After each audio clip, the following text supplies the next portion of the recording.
weltare bibbe fulbe andu diine maada fedde heblo sukabe afrika weltare tv takusan yoni to kay haydi to pempejel to belinabe to rinjawa to silla to bagodina to bagodina to nere to neriyela to nyabina to abdallah jeri to bababe to juude jaabi ko on takusan jula ha nder galle ceerno Mama Sise Ba ha to galle ceerno Amati Jane Kanto fonde ko taari dum kala ene jiya e gardidi kabaruji men to leydi Mauritanie ko altine baawo jango wonata tigi jonde de be biata conseil des ministres e dara leydi Mauritanie sabu kay nyande nyalawma foti joodede woni nyande alarba paada hawrat tigi ko yiya julde taske to leydi Sénégal ko aseta hande o Macky Sall ene tijja wadde discours mum woni haalande mum ko fati kay e uddugol woni clôture dialogue national mo leydi ndi wonno oɗo saha kala ko fati 3e mandat makko noon holiri caggal julde ma waɗa haalande makko andinde yimɓe kay so tawi ko candidat 3e mandat walla ala to leydi Mali e IGE ko catala halfinaɓe ko fati sumgoji ɓe kolliri résultat ji mabɓe kay ko fati oɗo référendum bannoɗo ñande 17 lewru ndu gonɗen ndu to leydi Sierra Leone ko aseta hande o woni sumgoji fodde million ngaji 3 électeur noddama nde garat subade hoore jagorɗo men woni hoorejo leydi mumen e subade député ji e maire uji men kala habaruji men jolam jaɓeri ma jaa ha to leydi Russie to leydi Biélorusse ha to leydi Taïwan e to leydi Italie bisimilla mon e ketki hotondirte joni piren pacciren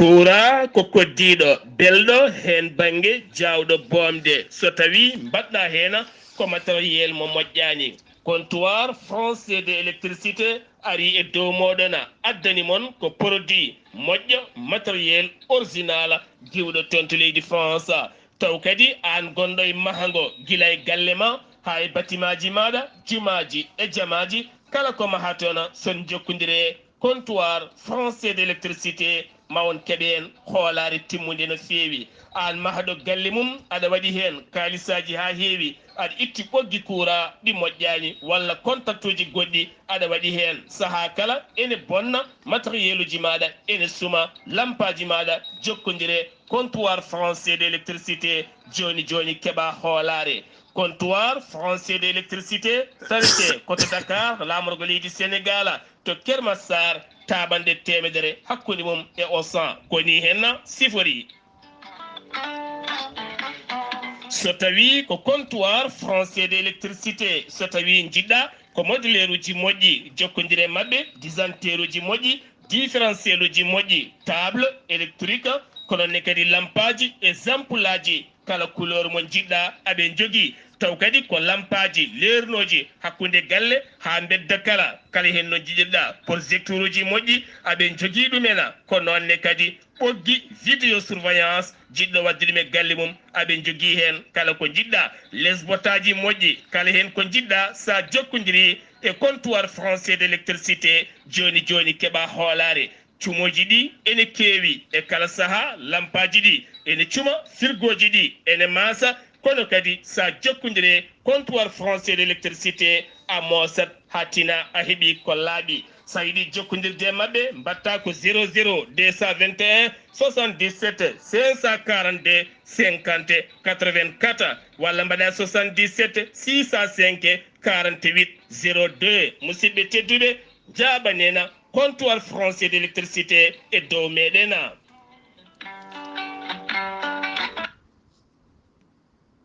ettode kaburuji mon e ɗemngal pulaar Afrique, Asie, Europe, Amérique, Moyen-Orient, Océanie.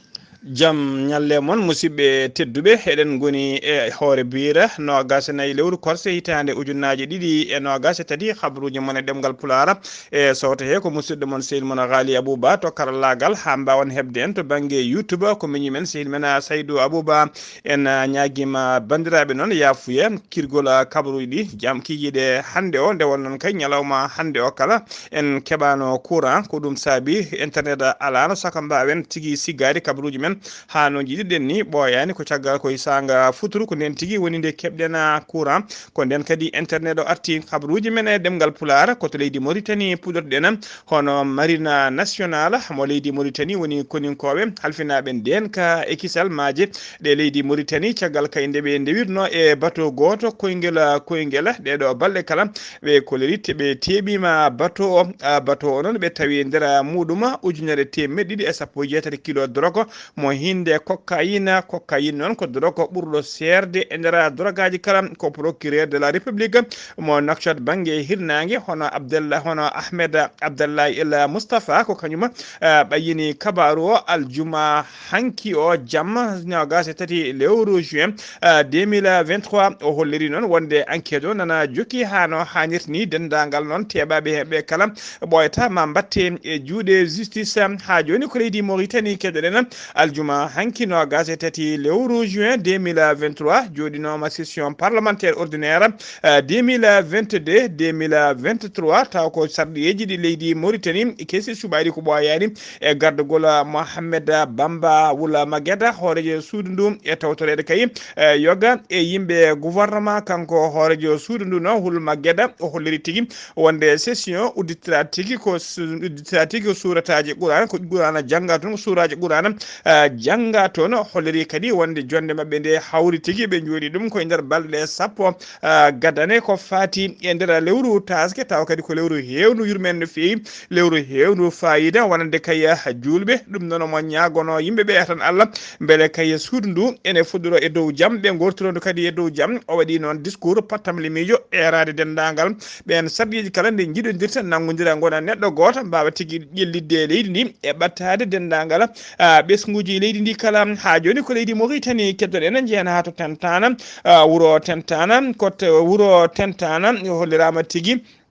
eko taari ɗum kala ñande alkamisa nogasi go lewru juin 2023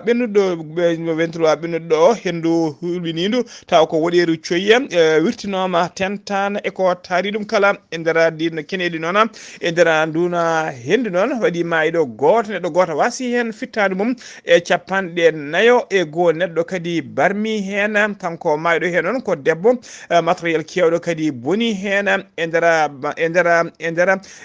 barmuɓe he en waɗi hen tampude no fewi ɓen ama to hôpital mo kiifa to wuuro witego am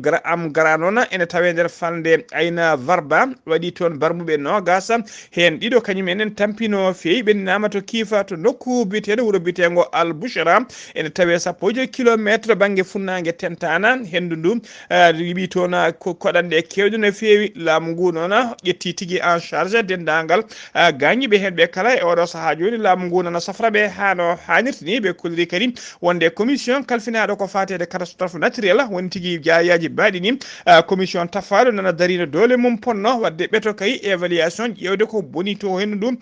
bonni e nder nden falde kala ha joni ko leydi Mauritanie keddoɗen honon mbiruɗen gardiɗi kabaruji men ko ñande altine 26 lewru juin gonɗen du jonde wonata jonde jagorɗe woni conseil des ministres to galle lamorgo to Nouakchott ko hoorejo leydi ndi noon hono Mohamed Cheikh El Ghazouani kañum ardoto jonde nde ordre de jour batungo noon heɓaka taw ko aljuma hanki o noon kanko hoorejo leydi ndi o arti ɗo e Nouakchott caggal kay nde umirno voyage makko e nder leydi ɗi tawtede nder dongro Europe woni to leydi Espagne e to leydi France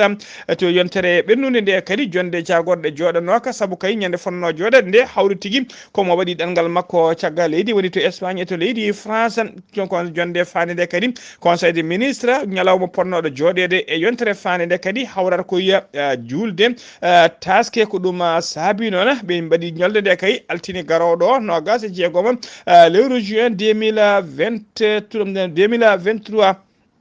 ñalawma julde taske noon ko ñalawma férié ko chômé payé e nder jokli leydi Mauritanie kala ha joni kabaruji men ɗemgal pular to leydi Mauritanie senumem to leydi Mauritanie ko to leydi Sénégal paɗen hono hoorejo leydi Sénégal Macky Sall holliri tigui hoorejo leydi Sénégal Macky Sall o holliri wonde kay so taske juulama ma o wadda discours makko o à la nation woni tigui o huccita e ɓesgu leydi ndi kala e nder on discours noon ma yimɓe kala gandu position mission makko ko fati kay e ko haalate ko yardate café ko ƴakkirte goro e nder leydi Sénégal kala ko fati e troisième mandat makko ñande hen ma o haala so tawi kay ko candidat walla ala so tawi o ƴamtoyani troisième mandat ha joni ko leydi Sénégal keddoɗen oɗo saaha kala leydi Sénégal woni koye dialogue national woni kaldigal hakkude ɓesgu leydi ndi hay sinno kay yoga e landaji lunde kolirino tigui ko gueddinoɓe oɗon dialogue aseda hande nogas naya lewru juin Macky Sall jabbo to palais présidentiel woni to galle lamorgo to dendagal délégation ngaji taw ko ɓen arnoɓe jabnoɓe arde noditade e ngal ɗon kaldigal ɓe mbaɗa synthèse woni tigui ɓe kuyta ɓe cigga walla mbiyen ɓe cetto dendagal ko haala hen kala ko ɓuuri moƴƴude ko ɗum woni koɓe tongata alet janggo nogas joya lewru juin sanga 16 heures woni 4 heures kikiɗe Macky Sall hoorejo gendi Sénégal ma waɗa discours makko e nder haalande makko noon e nder ma haal hen ko fati kay ko tonga e nder oɗon dialogue national siftinde on noon ko Moustapha Niass ancien président de l'Assemblée nationale mo leydi Sénégal kañum ɗowno kaldigal ngal e nder haalande Macky Sall kadi ma o jangtotoɗam ko fati e summa ko fati toon kay e seppoji taw ko jaadinoɗo e wargoji mbaɗanoɗi e nder leydi Sénégal e daroɗo lewru juin nde gonɗen ɗum o haala toon kadi ko fati e hoti e lundiyanke biteɗo Ousmane Sonko e ɗo ko fati kadi e déboire muma judiciaire kala ene ɗamina Macky Sall waɗ ɗum e nder haalande muma ñalawma aletta janggo ha joni ko leydi Sénégal keddoɗen dadiɓe ɓe leydi Sénégal ɓe hinde gendarmerie ɓe mbaɗi barricade woni tigui ɓe kandima siège to Déthié Fall aseda hande o ko aseda hande o noon rewɓe wondude e jeunesse yowes kanwi kañumen tigui dokkodirno toon aadi aseda hande wadde toon conférence mumen de presse nde ɓe jettoto noon tawɓe tawi ko adi koɓe gara taw gendarmerie wawi tigui handade hadde ɓe yettade e nokku o ha joni ko leydi Sénégal keddoɗen jeena ha to Bakel dadiɓe wonɓe e jimani l'adjudant Diouf kañum woni commandant antenne régional de division nationale haɓade kay ko fate traite des personnes woni tigui DNTL ɓe jiiti toon ɓe pirti réseau mawɗo no fewi tawa on réseau tawa réseau mawɗo no fewi ɓe nanggui toon noon sukaɓe rewɓe hewɓe gollotoɓe taw ko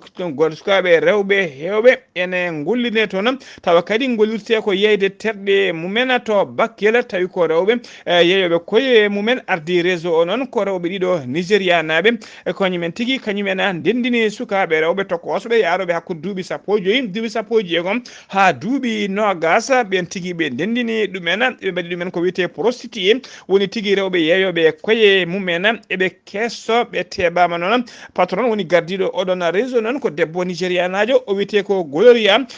Hunganga o ɓuuri lollide noon ko lukki omo tawe oɗo saaha joni kanko e wondiɓe makkola eɓe tawe e juuɗe dadiɓe ɓe leydi Sénégal ha joni kabaruji men ɗemngal pulaar to leydi Sénégal ha joni jeena to Ziguinchor jabɓuɗen musidɗo men sérieux men Amadou Issa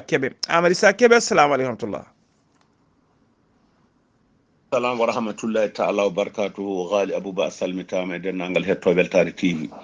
kabaruji garanɗen ɗo e nder Ziguinchor jeheten ko to e ñaguis holɗum kamɓe remoɓe ɓe ina wayno kamɓe dey ɓe gullitima maayo ngo naati e faruji mabɓe anno ko maaro hikka de ala ɗo ɓe mbawi remde ɗum noon ɓe kolliti kamɓe eɓe jiiɗi gollade kono noon ina wayno leydi mabɓe foof jeeƴi naati hen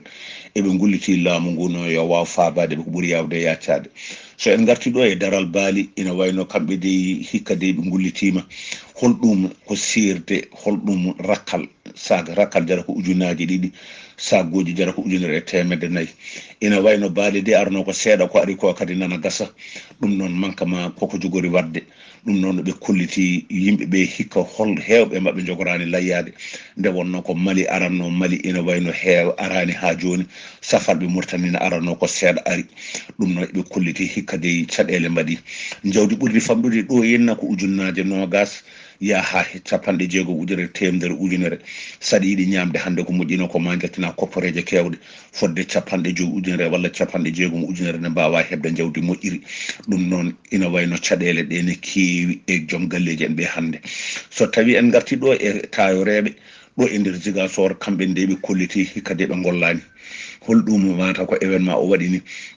ko ɓuri heewde maɓɓe ha joni oɗo saaha tawno ko garitino ñooti kono noon nana jooɗi tan ina mucca jaɓɓe hay hunde ala ko jii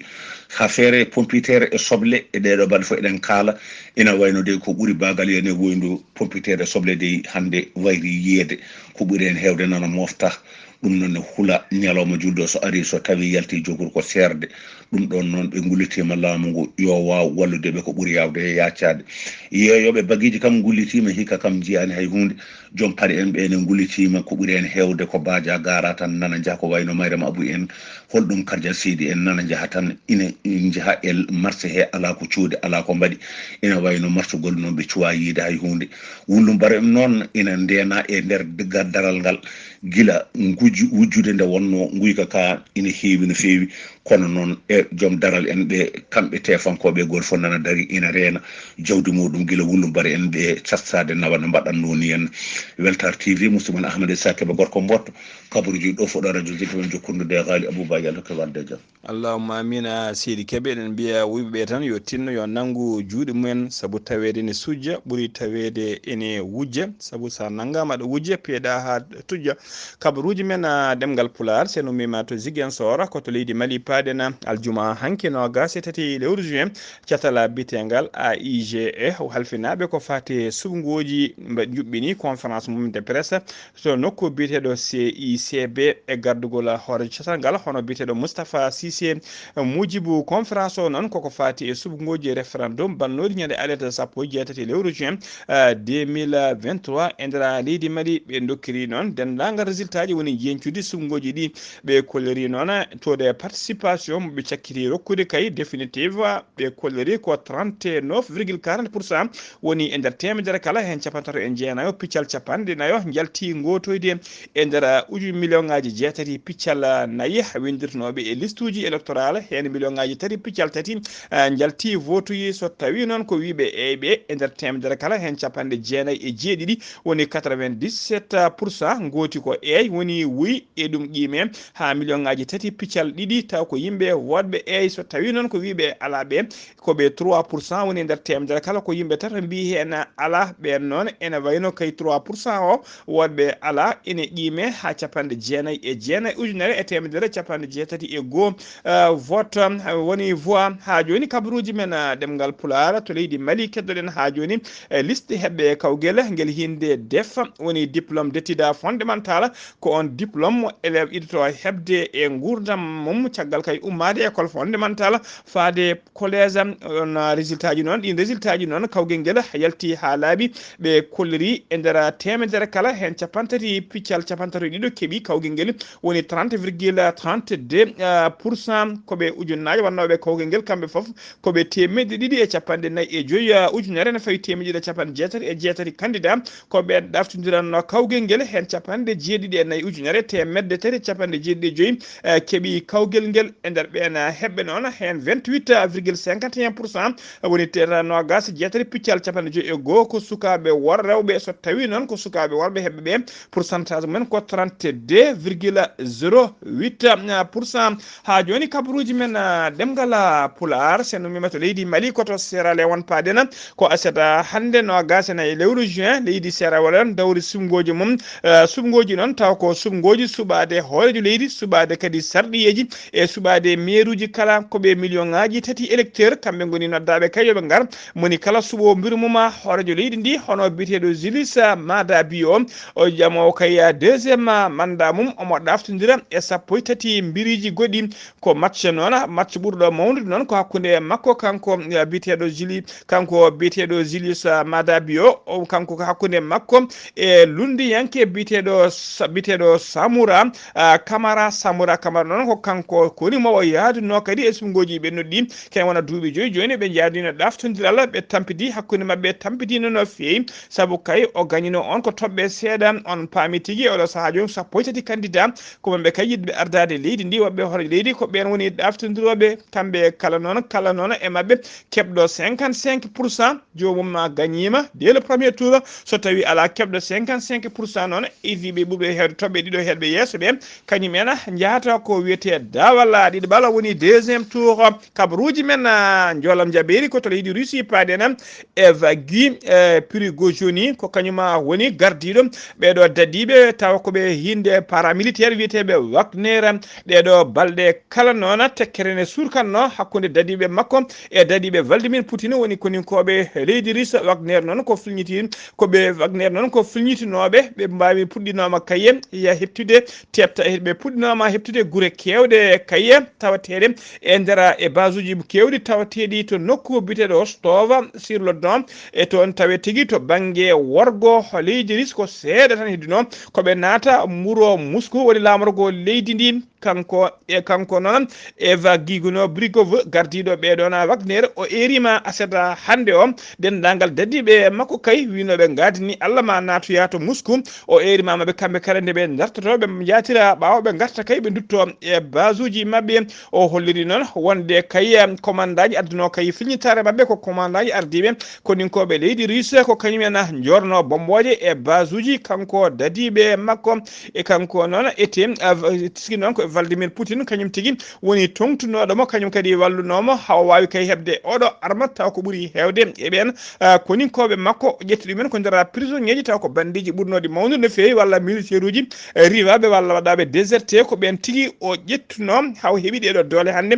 mawɗe no fewi koto Biélorusse paaɗenan ko hoorejo leydi Biélorusse noon hono biyeteɗo Alexandre Lukashenko ko kañum tigui dogui koyɗe jaam ha o wawi kay hebde kay pamodiral hakkude makko e gardiɗo Wagner ha ɓe mbawi kay dartinde offensive mabɓe moɓe jinno wadde e nder leydi he so yande kay walla yaɓande Moscou lamorgo leydi Russe kanko Vladimir Poutine noon hoorejo leydi Russe o weltima hen no fewi o jarni hoorejo leydi Biélorusse hono biyeteɗo Alexandre Lukashenko o jarni ɗum no fewi e nde ɗon darde faydude no fewi koto leydi Taïwan paɗena ministre de la défense mo leydi Taïwan o holliri aseda hande no gasana lewru juin 2023 wonde avion ngaji jeetati taw ko avion ngaji militaire ɓe leydi Russie weeyi tigui e tarinde mabɓe ɓe mbawi ɓennude ligne médiane woni kerola hakkude mabɓe leydi Chine ɓe mbawi tigui arde haaɓe jimi haaɓe tiimi e maaje ɗe leydi Taïwan siftinde noon Chine oɗo saha kala ine meeɗo kay yande e leydi Taïwan heptude ɗum hono Russie yaniri e leydi Ukraine koto leydi Italie udditera kabaruji men e nder île tawateɗe e nder leydi Italie to wiyete Lampedusa toon noon teskama ko bateau jolnunoɗo ɗanniyankoɓe ɗanne suuɗayru ko on bateau yuwi toon e oɗo saaha joni noon fodde capanɗe nayo neɗɗo ko majjuɓe melo woni porté disparu ko ronkaɓe yitede musidɓe tedduɓe gasi ha laaɓi ceer ko ɗum ɗo wonno ko min tongan noon kabaruji mon e ɗemgal pulaar e sawta he ko musidɗo mon sehil mon Ghalii Abuu Bah to karallagal ha mbawon yiide en to banggue YouTube ko Saydou Abou Bah so tawi noon koto Ziguinchor ko Amadou Issa Kébé ketki malaki jaam yo jaam Allah jogomi jogo on